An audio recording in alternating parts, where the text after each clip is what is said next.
again, the Grammy goes to Stuart Copeland and Ricky Kej.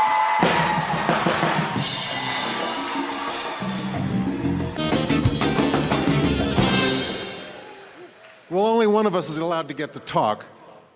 But I mean, how about this? This has got to be a first. I'm a rock drummer in this category. Don't ever let anyone tell you that drums can't love. But this album is really all about Mr. Ricky Kej, who brought these elements together. This award is for Ricky Kej. Ladies and gentlemen, let's say a word. Don't you dare. Namaste, everyone. And first of all, first and foremost, I'd like to thank the living legend over here, Stuart Copeland. Thank you so much for joining me on this beautiful musical journey. I grew up with his music, grew up with his posters on my wall, and today I won a Grammy along with him. It's absolutely amazing. And thank you to Lonnie Park, Vanil Vegas, Nishant, Diana, and Ponderosa Music and Lahari Music. I just wanted to say something about coexistence, especially during these times. In India, we've got a saying called as Vasudhaiva Kutumbakam, which literally means the world is one family. And when we think about the world is one family, the only thing that comes to our mind is living in peace within the human species. But we have to go further than that, and we have to live in peace with all entities on this planet, whether it is the animals, the wildlife, the forests, the elements of nature, that is the water we drink, the air we breathe, the land we walk on. Divine Tides is all about coexistence. Thank you. Hey everyone, welcome to the Crazy Amazing Humans podcast, where we highlight everyday humans doing crazy, amazing things. People just like you and me who utilize their time, talents, and resources to give back and make the world a better place. I'm Katrina Carlson. And I'm Jefferson Denim. We want to thank you so much for joining us from wherever you are on this crazy, amazing planet. We believe it is more important than ever to stay connected, stay positive, and stay active. And if you agree, my friends, you are in the right place. Agreed, Jefferson. I agree. And we are so glad you all are with us today. We're very excited to share with you our conversation with Grammy Award-winning composer, performer, and environmental advocate, Ricky Kej. At the top of this episode, we started with Ricky's inspiring acceptance speech from last year's Grammy Awards. And he's also nominated this year, but that's just the beginning. Right. Not only is he an immensely talented artist, he's also a strong proponent of living a lifestyle dedicated to making the world a better place. Mm-hmm. And this manifests itself in his music and in championing issues that really affect us all. That's so true, Jefferson. So let's get right to our conversation. We always want to express how much we truly appreciate you and want to remind you, our listeners, that you are crazy amazing. I want you to feel, I want you to feel something crazy, crazy amazing. Hi, this is Keelan Washington, and you're listening to the Crazy Amazing Humans podcast.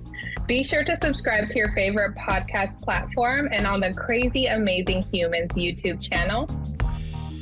Hey everyone, so we're here with our guest, Ricky Kej.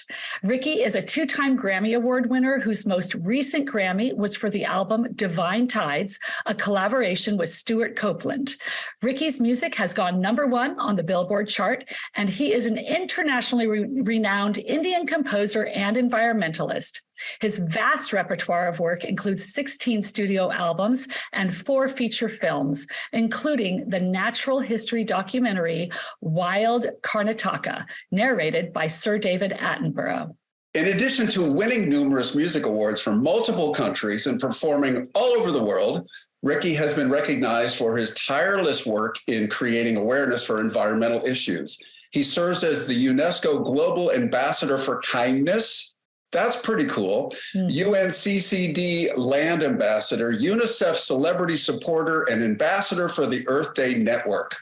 Ricky was also cited as a 2020 GQ hero in GQ magazine. Wow. Okay, Ricky, this is amazing. Joining us remotely from India is our guest, Ricky Kej. Ricky, welcome to the Crazy Amazing Humans podcast. Oh, thank you for having me. Great to be here. Oh my gosh, it's great to have you. Where are you now exactly in India? What city, region? So I'm at my writing room, my home studio in Bangalore in India. It's sort of south of India, and it's called the Silicon Valley of India. Oh, I love it. That's great. We're in Silicon Beach here in Los Angeles in Santa Monica. So we're both in these kind of interesting places. I love that. Thank you so much for taking the time to meet with us today. So you're an artist from India, but we know you were born in North Carolina. Can you tell us a little bit about your early life and move to India? So my dad is a doctor, and he was a doctor in North Carolina for about 25 or 30 years. So I was born in America. We lived in this really small town called Roanoke Rapids, which is in the north of North Carolina, on the border with Virginia. And we lived in pretty much in the middle of nowhere. There was a whole lot of wooded areas around our home, and we would routinely have a lot of creepy crawly animals entering our home: snakes, lizards, chameleons, and rodents and insects entering our home. And that's how that was my first tryst with nature. Because I would look at these animals, I would be drawn towards them. I would try to understand how they would live and how they would prosper and things like that. And I was a very concerned child about these animals, even though my parents used to always tell me that run away from these animals or immediately step on them and kill them as soon as you see them. But I used to always think of these animals as being sort of like my brothers and sisters, and I was quite drawn towards them. So that's basically my childhood. For the first 8 years of my life, I was in Roanoke Rapids in North Carolina. Then my family decided to move back to India. And so ever since then, I've been in India. Nice. Wow. So you wouldn't squish a bug, huh? You're a very enlightened soul. Okay. Well, all right. So you said that you come from a family. Well, your father was a doctor, and you come from a family of medical professionals. Correct. Yes. So, in fact, you, my friend, have a degree in dental surgery. I was hoping I could. No, I won't do that. But Katrina, what's funny is Katrina has a degree in international relations, foreign policy, and diplomacy with a focus in nuclear arms control, which, of course, naturally led to a career in music, just like you. Oh my gosh, Jefferson. Yeah, you've definitely outed me on that. I know. So how did you then become a professional musician after earning this degree? So I've always been two things in my life, a musician and an environmentalist. These are two pillars that have dictated my whole life and every single life decision that I've ever made. So there was never any two ways about it. I was going to be a professional musician, and I'd made a very strong commitment that I'm going to be a professional musician right when I was in probably my third or fourth grade of school. So that's how focused I was about being a musician. But my father, who's a third generation doctor and an Indian parent, your listeners who are Indians will know that you cannot not listen to your parents in India. So that's why. So he was furious when I wanted to be a musician, and when I told him this when I was finishing off high school. And so I had to make a sort of compromise with him that I would finish off a degree in dental surgery. And once I got that DDS degree, my life was my own, and he would never question me again for the rest of my life. So that's what I did. I went to 4 years of college. 5 years of college, actually. And in the daytime, I would be in college and I would be studying dentistry. And in the evenings, I would be in some studio recording music, because I'd already started my professional musical career while I was in dental school. And once I finished off my dental school, instead of my musical career being in the evenings from 5 o'clock to, let's say, 2 o'clock in the morning, it was just 24 hours a day. So that was the difference. That is really inspiring, and a lot of hard work. And I love it. Your father made sure you had a safety net. I think parents relate to that, even in the U.S. And definitely I know how strict it can be in India. So and you said you were doing music. Now, we heard that your career started with a progressive rock band called Angel Dust. Rock on! Rock on! Hey, Ricky, when you were in that band, did the chicks go mad for you? I wasn't the front person of the band. I was just the keyboard player. And I joined an existing band. The band was already about 7 or 8 years old. And I was the youngest member of the band. I remember I joined the band when I was 19 years old. And the second youngest person was, I think, around 30. So for me, it was a huge culture shock, being a part of that band and traveling. And understanding what marijuana was, and I don't. What are you talking about? Wow. So that. Or even because even tobacco was something that was completely new to me, and and seeing all these guys. Do all of that, and and even drink alcohol and stuff like that. So for me, it was a complete culture shock being a part of that band and hanging around with people who are much older than me and musicians who are much older than me. So so I carried on with that band for about 2 years, and then that is when the band split, and as they say, my solo musical career started. That was my first year of dental school. Yeah. Okay, so how did you make that transition? That's pretty cool that you kind of revolted into a band that toured and everything at age 19. And then you said you kind of finished up, and then you now are transitioning into your own solo career. How did that happen, and how did you make your way there? So while I was in the band, I started getting a lot of offers to do radio commercials and television commercials. So my first break, I think, was when I was 19 itself, and I joined the band. I got to compose this international commercial for Toyota. And then that sort of blossomed into an entire advertising career. So for the next 13 years, I ended up doing more than 3,500 commercials for pretty much every brand imaginable, every part in the world. I was working super hard. After my dental school, what I was doing is that I would wake up in the morning at around 6:30 or 7, and then I would work on a brief from a client in India, and I would complete that jingle or that score for a commercial by about 2 o'clock in the afternoon, and then I would start working on a brief from a client in Europe, usually Germany or France, and then I would wrap that up by about 12 o'clock. And then from 12 o'clock to 2 o'clock or 3 o'clock, I would work on a brief from a client in Los Angeles. And, and then I would sleep for about 3 or 4 hours, and then the cycle would carry on again. And I would do between 2 to 3 commercials a day. So that's what it was. It was a lot of hard work, but I really enjoyed that phase of my career of doing commercials because every day was a different challenge and working with a different creative person. So I was so that way I worked on a whole lot of genres of music because every day it would be a different genre of music. Like yesterday I would have worked on, let's say, a hip hop jingle. Today it would be a Celtic jingle, and tomorrow it would be like an operatic jingle or something like that. But the thing is that so I was constantly on my toes and constantly working with different professionals, different musicians, and all those different forms of music started finding their way into my own music, and that's why my music ended up being so eclectic. Which we really love about your music, I got to say. One quick aside, I have a feeling your parents might be watching this. Do they know about the alcohol and the marijuana? I just want to know that. No. The thing is that, and I'm being honest about this, I've never sipped alcohol in my life, actually. Oh! The thing is that, I've never, and same thing with tobacco or marijuana, I've never done that. And I guess the reason why I never did that was because of the experience that I had with the band. Because many times when we were touring, I was the designated driver, obviously. And the second thing is that, these guys would get drunk and I would be like, picking them up and taking them to their bed and, and sometimes cleaning up after them and things like that. So that's when sort of I got very averse towards tobacco and any kind of substance or alcohol. So that's why I do not even know what any kind of an alcohol tastes like because I never sipped alcohol in my life. All right, so your parents can rest easy. And all you budding musicians, see, you don't have to do that kind of stuff. Ricky Kej said so. Absolutely. No, absolutely, because gone are the days when people would think that, okay, let's get drunk and make some kind of music and all of that stuff. Because nowadays there's so much of technology used in music, and there are so many people involved in creating a piece of music that you have to create music with a clear mind.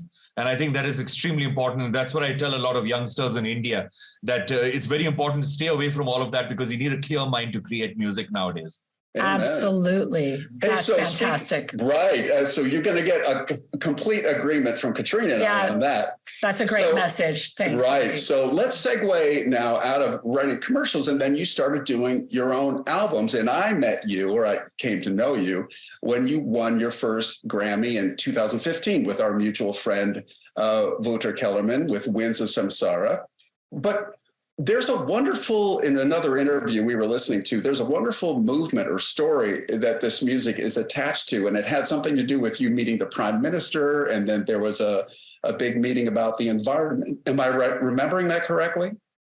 Yeah, that was the album immediately after that. The album that I did with Wouter, with Wouter Kellum, an amazing South African flute player, was an album about my father of the nation, that is Mahatma Gandhi, and his father of the nation, that is Nelson Mandela. So it was sort of like at the intersection of these two amazing people, because their message was pretty much the same, of non-violence and peace and love and tolerance.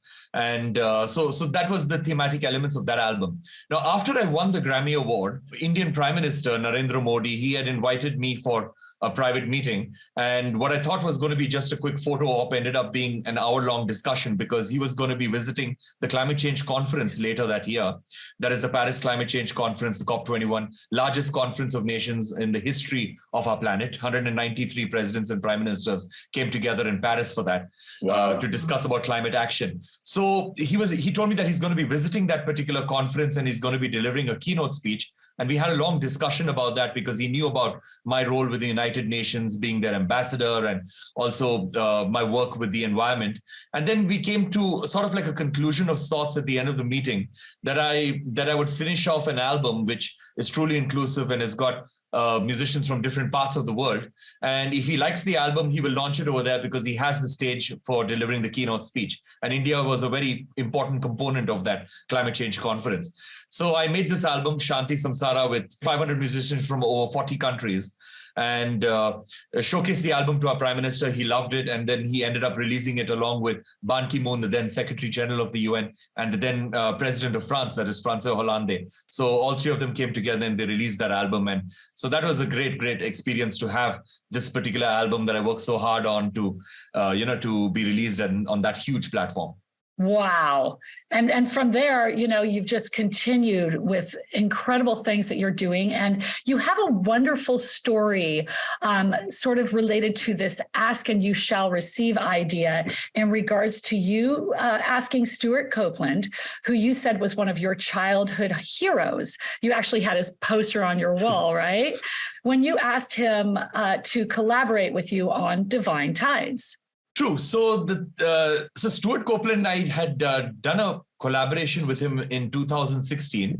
It was an album that I produced along with Peter Gabriel, with Stuart Copeland, with Rick Allen, with Roger Waters. So it's this album that I put together for emergency medical and surgical supplies for people affected in the Gaza conflict.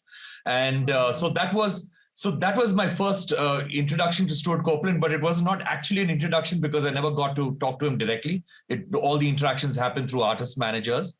But I remember Stuart Copeland having reached out a message to me through his artist manager saying that, that he liked my work on the album. Now, after winning the Grammy Award in 2015, for the next 7 years, I was constantly thinking about making a follow-up to that album, to Winds of Samsara. And there were a whole lot of ideas in my head. But I could not put them down on tape because of my relentless touring schedule. Because, like, for example, 2019 was about 70 concerts in about 20, 25 countries. This year has been 15 countries and about 60 concerts. So lots and lots of traveling. But then the pandemic, forced us all to slow down and be trapped in our own homes. So that's when I started actually working on a few pieces of music that would actually eventually go on to Divine Tides. And I felt I needed a very strong collaborator for it. And the first person who came to my mind was Stuart Copeland, because as you mentioned, that he's my childhood hero, and I idolized him my entire childhood. I would have posters of him on my wall. I would constantly read about him, watch videos of him, instructional videos and stuff like that. So I reached out to him, and to my surprise, he said, "Yeah, let's do this album together." And then a year-long process of us writing the whole album together, right from the ground up. And it was the greatest masterclass I could have ever asked for, because because I had decided very strongly when I worked with him, because normally I'm always in control of every single album that I've created till date. But this album, I decided I'm going to give up control. And what I'm going to do is that if Stuart asks me to do something and I'm 100% sure that it's not the right thing, I'm still going to do it. And I'm going to wait for 2 weeks. And at the end of 2 weeks, if I still feel that I'm right and this is not working, then I will probably tell him about it. And there were so many times that Stuart would tell me to do stuff, or Stuart would ask me to change things, or Stuart would play something and I would be like, this does not work. But at the end of 2 weeks, I would listen to it again and I would be like, thank God I did not listen to my instincts, because I'm just falling in love with whatever I'm doing. And, and I need another person to tell me that, that we should look at it from a different perspective. That is fantastic. And that's the beauty of collaboration, I think. Yes, it is. You know, and Katrina, we had a similar experience when she asked British 80s icon Howard Jones, I'm sure you know Howard Jones, keyboard player, to collaborate with her on one of her albums. She did a cover of No One Is to Blame, right, Kath? Yes, Jefferson, you are so good with remembering these things. Right. So I love collaboration. That's a very inspiring story, to just sit there and say, yes, I'm going to just try something different. And we do see you collaborating with artists from all over the world, as you've been saying, Ricky. And so can you tell us a little bit why the idea of collaboration is important to you? So I believe that for many, many reasons, actually, most of all that, nowadays, when it comes to computers and when it comes to technology, one can create any kind of a sound on a computer. Whether it's a string section, whether it's an orchestra. In fact, I've helped create a library of Indian instruments for Contact that is called Spotlight Series India. So basically I'm heavily into technology in that way. And I understand fully that you can create any kind of music using technology. But at the same time, you're limited by your own ideas and you're limited by your own creativity. And so that's why I believe that I believe in just creating mock-ups and creating compositions using technology, and then getting musicians into the studio and collaborating with them, using their life experiences, using their music education, their experience of collaborating with other musicians, and not going too planned into the studio, because if you go too planned into the studio, then you're just limited by your own ideas again. So, so allow the musician to truly collaborate, to improvise, and take a composition to a whole new level, and take a composition into places where you would never imagine it could actually go. So that's what I thrive on. I thrive on just seeing my compositions take a life of its own. And, not only having my experiences and my music education, but combining everybody else's experiences and their music education into my song and my music. Absolutely. And like you said, that's the experience you had with Stuart Copeland, and you went places you never thought you would go to. And one thing that, by the way, we just wanted to point out, and I'm sure our audience knows, and certainly your audience knows, that you had a profound Grammy acceptance speech last year. And in your speech, which I wouldn't mind if you told us the story again of how that happened. I know others know it, some don't. Because Stuart was going to be the one speaking. But in addition to that, you mentioned a phrase which is translated, the world is one family, I believe. Yes. Could you pronounce it for me? Vasudhaiva Kutumbakam. So it's a phrase which is at the heart of our civilization in India. It's at the heart of our traditions and spirituality. So if India can be defined in one phrase, it is Vasudhaiva Kutumbakam, which literally means the world is one family. And as I mentioned in my acceptance speech, the thing is that nowadays when we think about the world is one family, or we think about Vasudhaiva Kutumbakam, for some reason, the only thing we think about is living in peace between Hindus, Muslims, Christians, Sikhs, Jews, Buddhists, Parsis, because we've completely forgotten that we are not the only species on this planet. We're just one among millions and millions. So in our ancient Indian traditions, and any ancient tradition anywhere in the world, it always defines coexistence as living in absolute peace and absolute harmony with every single entity on this planet, whether living or non-living.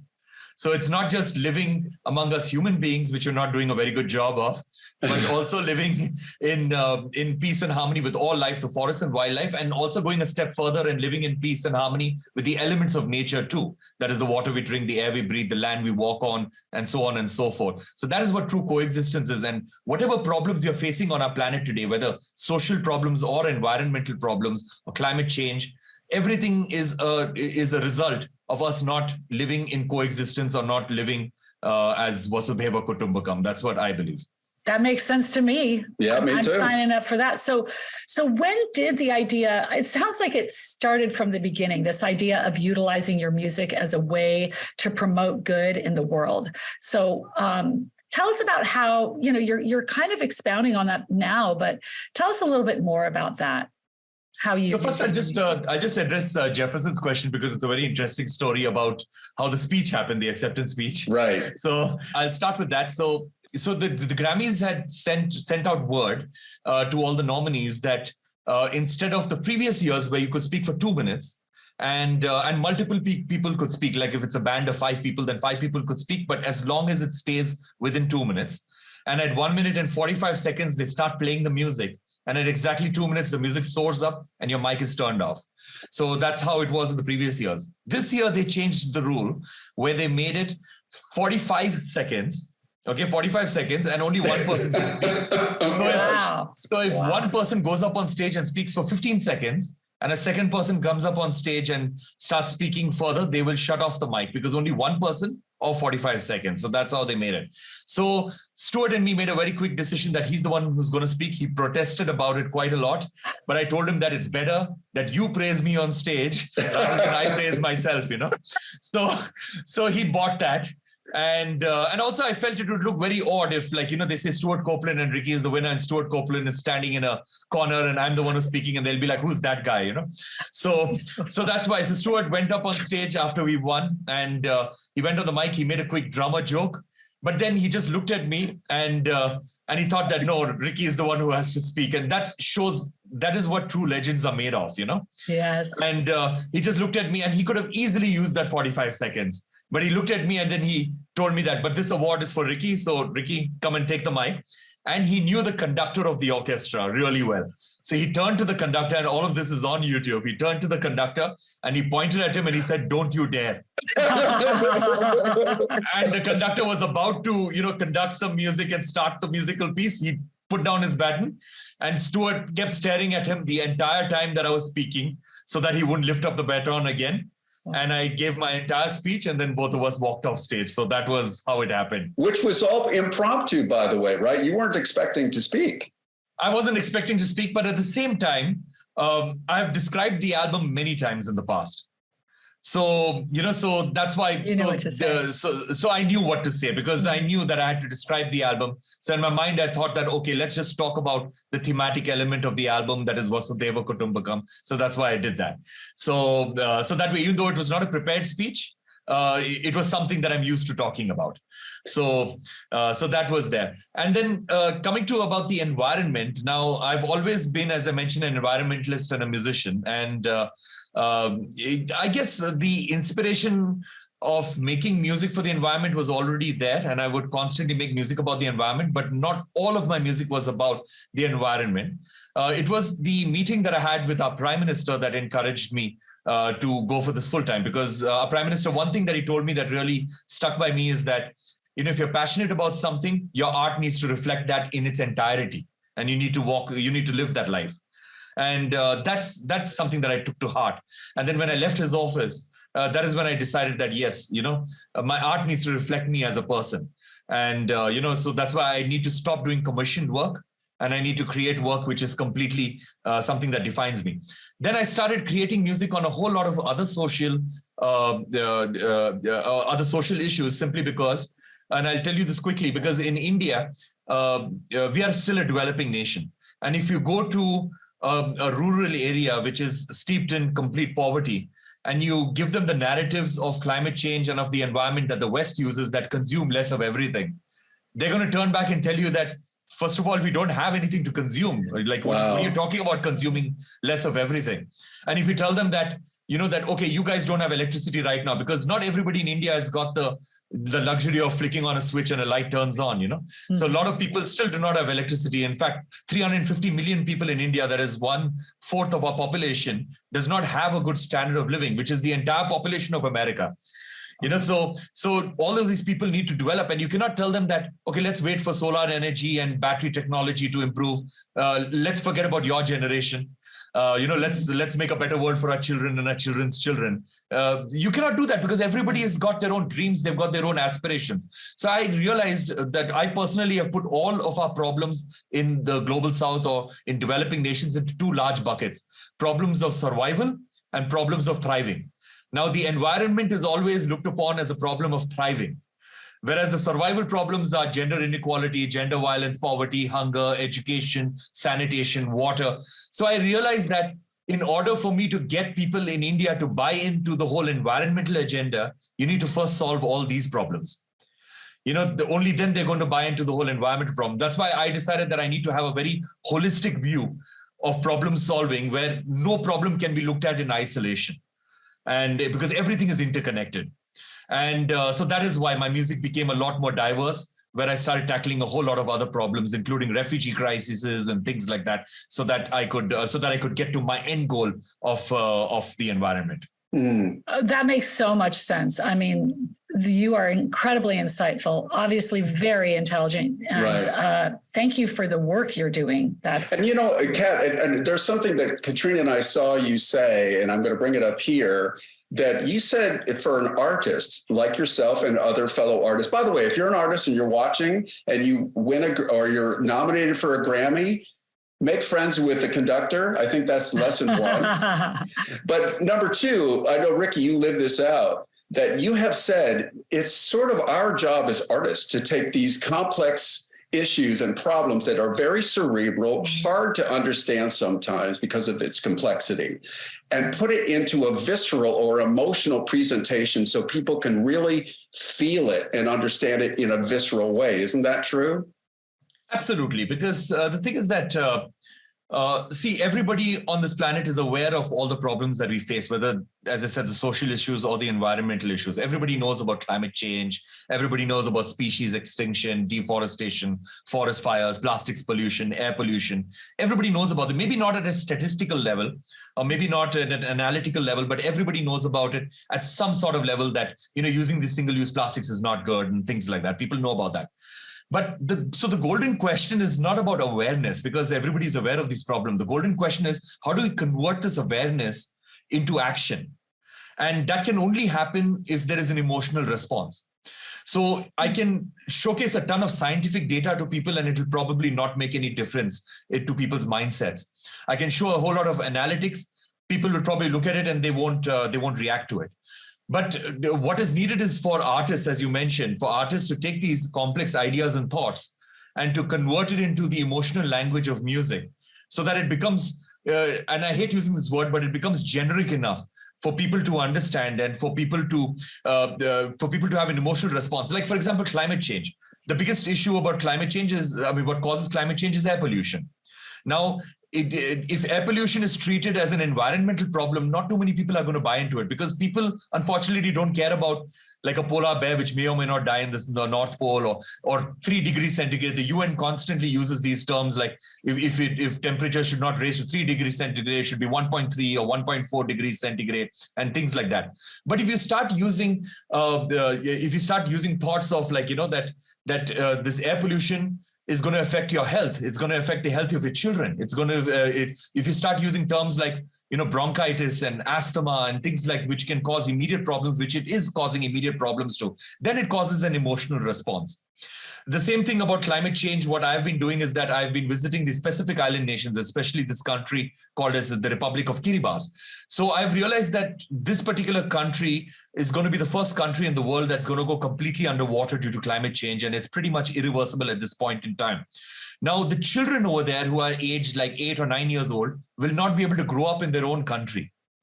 You know, so that thought itself, if you put that into the language of music, that these children are not going to have a tradition of their own. They're not going to have a country of their own. That, you know, if there is a hurricane or a disaster in our countries, then, you know, we know that the water enters our homes and eventually it recedes. But when it comes to climate change, water, and in the case of Kiribati, water keeps entering your home. It keeps entering your home and it keeps entering till the time your land becomes part of the ocean bed.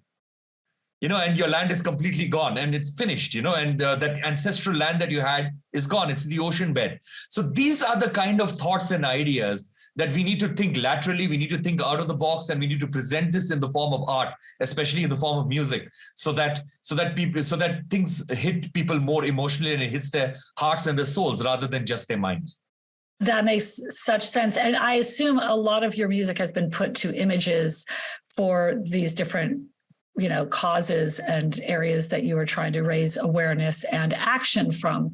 Do you have any, I mean, you can talk about some of those, and also, do you have any action items that you like to put out there for people with the environment or any other human rights issues that you like to talk to people about? Obviously, you speak through your music. Is there anything you'd like to tell our audience just regarding any of that?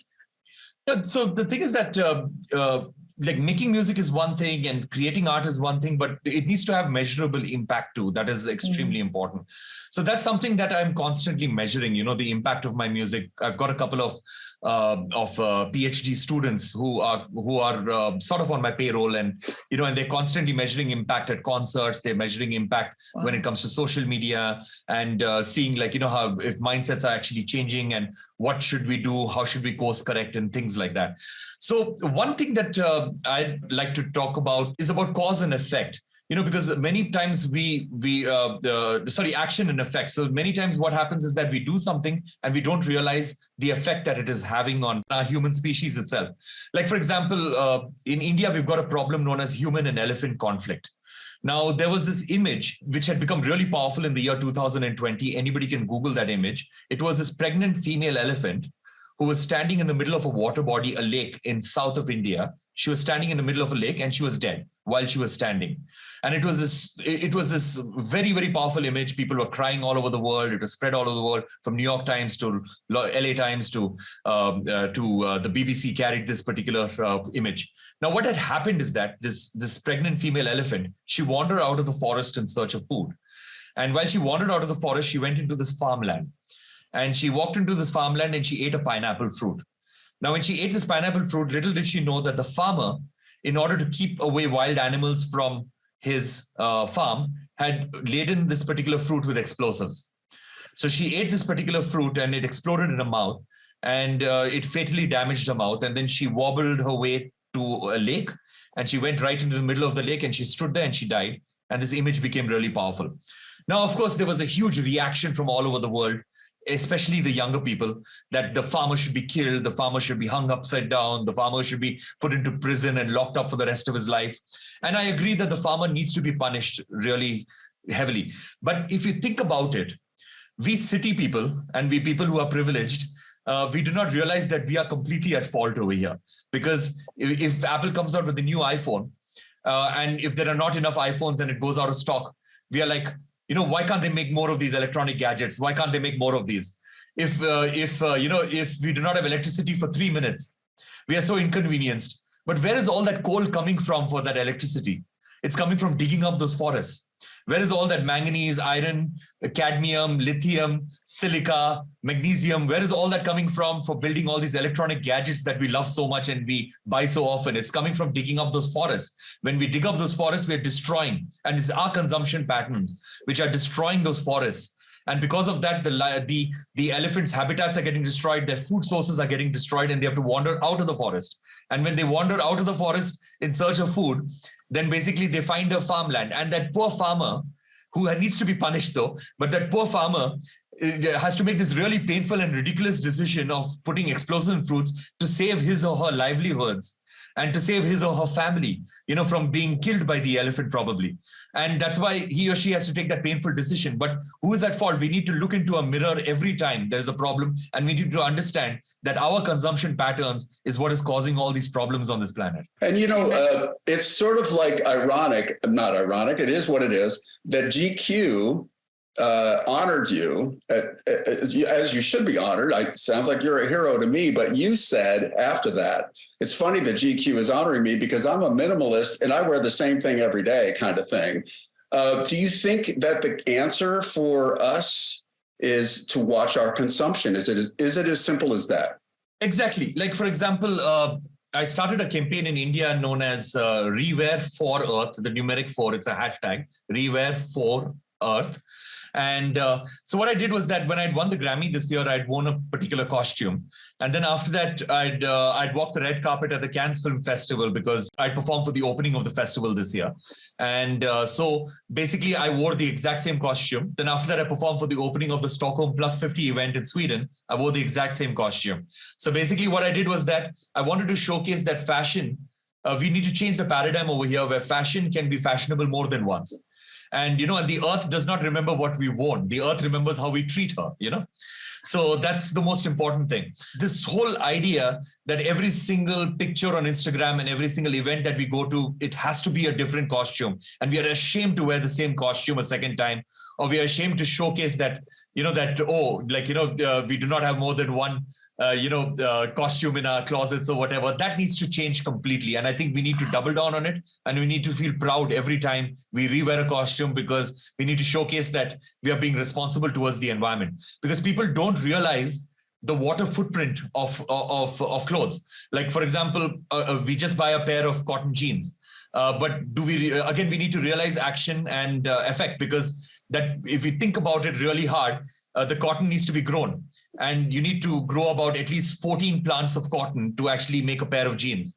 These cotton plants need to be watered for a couple of weeks for it to harvest, a couple of months actually for it to harvest. Imagine the amount of water that is being used and the water that is being irrigated, the amount of pesticides that have been used for actually creating this particular cotton jeans. Then after that, once it's plucked, it's transported over many, many miles, over planes or over ships to a completely different country for processing, then a completely different country for the weaving, then a completely different country for the stitching of the clothes. And then after that, it's transported to a completely different countries all over the world for actually selling the clothes. So the water footprint has been calculated for a single pair of jeans to be 8,000 liters of water. Wow. That is 8,000 liters of water. Amazing. Is basically one pair of jeans. And one cotton t-shirt, just a simple t-shirt that we buy on the street or whatever, a single cotton t-shirt is 6,000 liters of water. So that is the amount. So this whole idea that when you're brushing your teeth, you need to turn off the faucet for a couple of seconds. Of course, that's really important. But if you reduce one, if you don't buy one cotton jeans, like if you're buying 5 of them and you just put back 3 on the shelf, then you're saving like 20,000 liters of water. Wow, I've never really heard that in those terms. And I love this rewear for Earth. That is such a great idea. So I only have 11. So I only have 11 sets of clothes in my closet at any given point of time, only 11. And I keep rewearing them. And as soon as they tear, and of course, that's when I buy a new one. But on stage, I wear only one costume. So if you look at all my Instagram pictures when I'm on stage, I just wear one costume till the time I wear it out. It helps because, I don't have to choose one every time. Mm-hmm. But more importantly, if I do not get good photographs from a particular concert, if I need to post them on Instagram or whatever, then I can use one from a previous concert. You know? There's a little happy accident there. That well. I feel pretty good wearing my same pants every day now. I like that. But this is just so enlightening. And I love how you manifest this idea that the world is one. As you said earlier, it's not just about humans beings. It's about our resources. It's about the animals. And we are big fans of your music. We can say that we can certainly sense this heart and this energy coming from you and what you create. And that's why we were so excited. And before we wrap up, is there anything else? That was just excellent to hear. Is there anything else that we may have missed that you'd like our listeners to take from our conversation? Because what you've said already is amazing. Is there anything else you'd like to add? Just now, Jeff said that, that the world is one. So I wanted to just expand on that, because the thing is that the world right now is very divided, especially when it comes to political lines, and everybody is supposed to take a side, and based on whatever anybody does, everybody is slotted into a certain category of a person and things like that. So what I believe is that the world can learn a lot from music itself. Like if you look at a symphony orchestra has got a whole lot of instruments.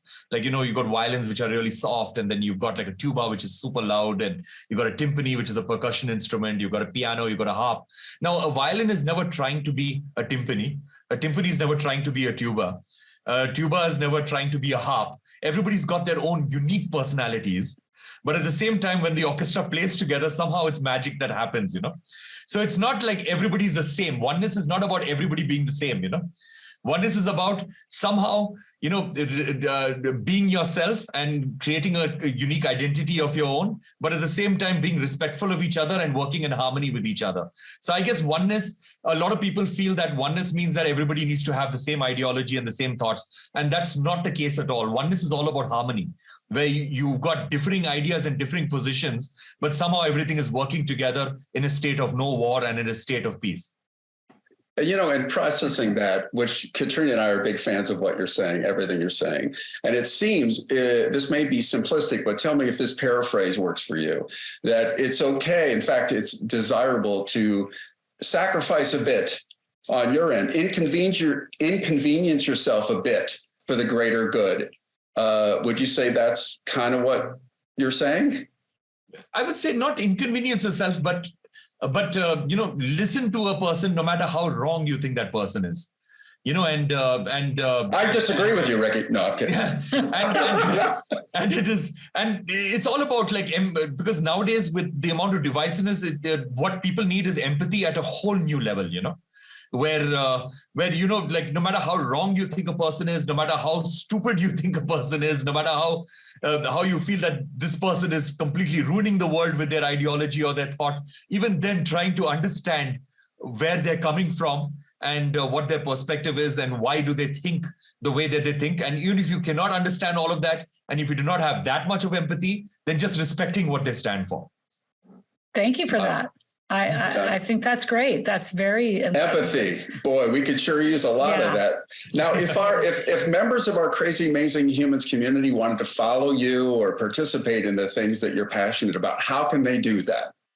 So one would be my website, www.rickykej.com, RICKYKEJ.com. And of course, on social media, on Facebook, on Instagram, and on Twitter. RICKYKEJ. Ricky Kej, thank you. Yes, thank you so much for being with us and for sharing your perspectives, your journey. Our Crazy Amazing community is going to benefit so much from this conversation. We thank you so much for taking the time, and we want you to know that you are indeed crazy amazing. I want you to feel, I want you to feel something crazy, crazy amazing. So that's our show, everyone. A heartfelt thank you to composer and environmental activist Ricky Kej for using his time and talent in reminding us all that the world is indeed one family. If you've enjoyed today's episode and you think it would be meaningful and helpful for someone you know, be a crazy, amazing human and let them know about us. Right. And remember to make sure and subscribe to the Crazy Amazing Humans podcast wherever you get your podcasts. And we've also filmed the podcasts, so you can check us out on the Crazy Amazing Humans YouTube channel. Make sure and leave comments. We love to hear what you're thinking. Oh, yes, we do. And most of all, we want to make sure to thank you for being with us today. Remember that every little kindness has the potential to create crazy, amazing human experiences, one person at a time. And as always, this week, we want to encourage you to find one thing that you can do to extend kindness and love in the world. I'm Jefferson Denim. And I'm Katrina Carlson. Stay healthy, stay connected, and we will see you next time right here on the Crazy Amazing Humans podcast. I want you to feel, I want you to feel something crazy, crazy amazing. If you have any questions or comments about today's episode, please make sure to write us at crazyamanginghumans@gmail.com.